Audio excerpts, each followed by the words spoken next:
ኢትዮጵያ ጽሬት ዘለዎ ተበጻሕነት ግልጋሎት ጥዕናን ምስፋሕ ዝወገነቶም ተግባራት ዝናኣዱን ከም ተመክሮ ዝቁጸሩን ከም ዝኾኑ ትካል ጥዕና ዓለም አፍሊጡ ውድብ ጥዕና ዓለም ኣብ ኢትዮጵያን ሕብረት አፍሪካን ተወካሊ ኮሚሽን ኢኮኖሚክ ውድብ ጥዕና ዓለም ፕሮፌሰር ፍራንሲስ ቺካካት ከም ዝበልዎ ኢትዮጵያ ጽሬት ተበጻሕነት ግልጋሎት ጥዕናን ምስፋሕ ዝወገነቶም ተግባራት ከም ተመክሮ ዝውሰዱ እዮም ኢሎም ፕሮፌሰር ፍራንሲስ አገልግሎት ዜና ኢትዮጵያ ከም ዝበልዎ ኣብ ዝሓለፉ ሂደት ዓማውቲ ኢትዮጵያ ኣብ ዓውዲ ጥዕና ዕዙዝ ለውጢ ኣመዝጊባ እያ ኢሎም ኣብ ኢትዮጵያ ዜጋታት ጽሬት ዘለዎ ግልጋሎት ጥዕናን ክረኽቡ ቀረብ ናውቲ ሕክምናን መድሓኒትን ተበጻሒ ኣብ ምግባር ኢሉውን ኣብ ውሽጢ ሃገር መድሓኒት ብምፍራይ ዕውት ስራሕ እናወገነት ትርከብ ኢሎም ውድብ ጥዕና ዓለም ምስ መንግስቲ ኢትዮጵያ ብምትሕባር ድሕንነቱ ዝተሓለወ ግልጋሎት ጥዕና ተበጻሒ ንክኾን ዝገብሮ ሓገዝ ኣጠናኺሩ ከም ዝቕጽልውን ኣረጋጊጾም ንሃንደበታዊ ሕማማት መልሲ ንምሃብ ዝሰርሖ ስራሕ እውን ኣጠናኺርና ክንቕጽል ኢና ክብሉ ሓቢሮም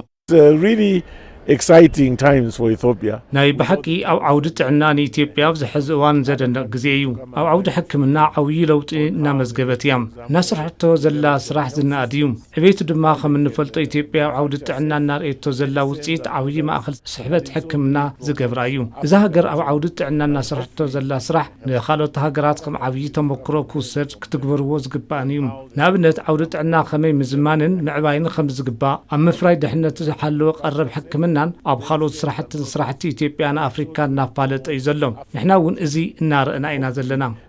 going forward this is what we envisage Ethiopia becoming ኣብ ዓውዲ ጥዕና እቲ ትካል ምስ ኢትዮጵያ በቅርበት እናሰርሐ ከም ዝኾነ ድሕሪ ምሕባር እዚ ድማ ተጠናኺሩ ከም ዝቕጽል ተዛሪቦም ብፍላይ ቅልጡፍ መልሲ ዝደልዩ ሕማማትን ለበዳታትን ንምቁጽጻር ምስ ኢትዮጵያ ብምትሕባር እናተሰርሑ ከም ዝኾኑ ገሊጾም ከም ኣብነት ኮቪድ-19 ንምክልኻል ምስ መንግስቲ ኢትዮጵያ ብሓባር ዕውት ስራሕ ምውጋኑ እውን ተዛሪቦም ኢትዮጵያ ኣብ ኣፍሪካ ማእኸል መፍረይት መድሓኒት ክትኾን ሓገዝ ምግባር ኣብ ዝከኣለሉ ኩነታት ብርኪ ንርከብውን ኢሎም We've also worked very closely with the Ethiopian government in the area of ምስ መንግስቲ ኢትዮጵያ በቅርበት እናሰራሕና ኢና ዘለና ኣብ ጉዳይ ኢመርጀንሲ እውን እቲ ህዝቢ ጉድኣት ንኸይወጽሖን መልሲ ኣብ ማሃብን ዝኾነ ይኹን ብመልክዕ ለበዳ ዝፍጠሩ ሕማማት ንምቁጽጻር ንክካል ንኣብነት ከም ኮቪድ-19 ዝኣመሰሉ ንምክልኻል ምስ መንግስቲ ኢትዮጵያ ብሓባር እናሰራሕና ኢና ኣብ ቀጻሊ እውን ኢትዮጵያ ኣፍሪካ ማእኸል ምፍራይ መድሓኒት ንክትኾን ምሕጋዝ ዝከኣለሉ ኩነታት እናርአና ኢና